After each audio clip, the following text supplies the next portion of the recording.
Pak Guru, saya mau resign nih. Tapi saya nggak enakan ngomong ke bos, gimana ya caranya? Aduh, pertanyaannya. Dikasih ini aja pecin biar lebih enak. Enggak, gimana tuh coba untuk orang yang dia katanya mau resign tapi dia nggak mau ngomong ke bosnya, gimana? Itu kan proses yang harus kalian lewatin gitu kalau mau resign. Enggak, kita tuh lagi-lagi nggak dikasih konteks ya. Heeh. Kita nggak dikasih konteks, nggak dikasih informasi, pokoknya hanya Pak Guru, saya mau resign tapi nggak enak sama bosnya. Nah itu berarti pekerjaannya bagus. Jadi saya justru malah bertanya kenapa harus resign. Ada ada ada rasa nggak enak kepada bos, menunjukkan bahwa hubungannya itu baik-baik saja kan. Kalau memang PK sebelum ada resign, mah resign aja gitu. Nah, tapi dengan ini ya coba pikirkan kembali kenapa harus resign gitu. Apakah ada karir yang lebih baik? Ya kalau ada ya silahkan gitu. Cuman kalau gimana caranya supaya jadi gini nih. Kalau Baraya ngambil sebuah keputusan dan Baraya sudah tahu bahwa keputusan itu nggak nyaman buat diri sendiri, ya ambil aja. Rasa sakit itu bakal berlalu, penderitaan itu juga bakal berlalu, rasa nggak enak itu juga bakal berlalu. Kalau memang harus benar-benar resign. Kalau kita tahu bahwa kita harus resign, tapi kita tahu bahwa oh nanti nggak enak, ya lalui aja.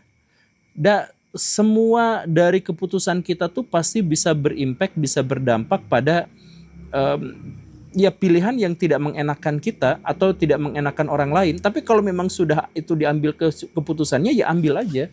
Jangan nggak enakan, Pak saya mau resign, nggak enak ya telan aja. Hidup mah gitu. Salah satu yang bikin masyarakat Indonesia miskin, kata orang-orang Chinese, itu adalah karena kita tuh terlalu gak enakan, Sungkan ya. terlalu sungkan gitu. Nah jadi gas aja. Padahal mah gitu. Jadi ya sekali lagi pertama kita gak dikasih konteks apapun, tiba-tiba dapat pertanyaan ini, maka saya cari dugaan-dugaan yang paling mungkin. Kalau mungkin mau dipertahankan ya silahkan, artinya memang hubungan dengan bosnya baik. Tapi kalau mau ada tujuan yang lebih baik lagi dan kita tahu tujuan itu lebih baik, ya silahkan resign bahkan ketika itu gak bikin enak diri dan orang lain. Gitu. Kita ke pertanyaan berikutnya nih, ini pertanyaannya agak serius nih. Kenapa banyak orang beragama yang menganggap remeh orang yang belajar dari terjemahan? Oh, itu bukan orang yang beragama, yang marah itu adalah orang yang disebut sebagai maklar agama. Nah, jadi maklar-maklar agama itu adalah maklar orang-orang yang berharap bahwa orang lain tuh beragama harus dengan bantuannya, harus lewat dirinya, gitu. Jadi dulu ada influencer pas Pak Deddy Kobusier masuk Islam, dia marah karena nggak lewat jalur dia. Oh ya, ada kah? Ada. Dan sekarang dia jadi ini kasus pencabulan. Si dia itu. Nah itu ada yang seperti itu. Dan itu tuh lumrah.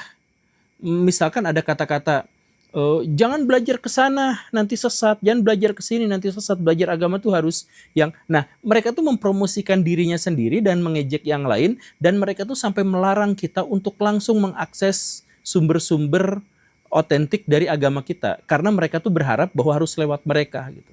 Itu maklar. Kenapa seperti itu? Karena mereka nggak punya keahlian lain. Sehingga kalau jamaah mereka kabur, maka mereka tidak akan punya penghasilan.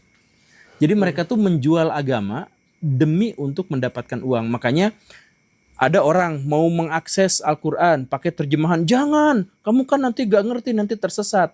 Padahal kan yang menerjemahkan juga ulama kan. Tapi tetap gak boleh. Kemudian ada yang saya mau belajar ke ulama itu, hati-hati ya, jangan belajar sama ulama itu, nanti gini. Nah gitu kan.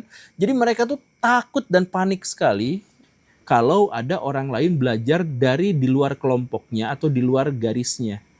Nah perbedaan itu apakah karena emang di era sosial media kah? Atau emang dari dulu tuh sering sekali debat perihal perbedaan mazhab? Sebenarnya kalau di zaman dulu memang ada perbedaan-perbedaan itu, tetapi mereka itu terpisah dalam komunitas-komunitas yang yang berjauhan. Jadi misalkan orang NU dan orang Muhammadiyah itu pernah sempat bantai-bantaian. Wih.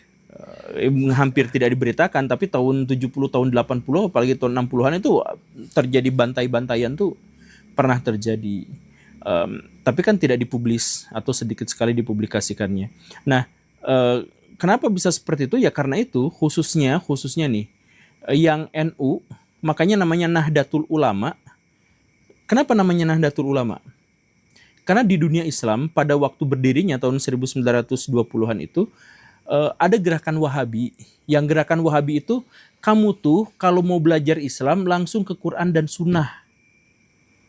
Nah, orang-orang di Indonesia itu kalau mau belajar agama tuh harus lewat guru. Nah, guru itu kan ulama. Maka ketika ada slogan kembali ke dalam Quran dan Sunnah, orang-orang di Indonesia tuh marah. Atau ya yang kelompok itu tuh marah. Jadi reaksinya adalah bangkitkan kembali ulama. Nah, kebangkitan ulama tuh itu di situ gitu.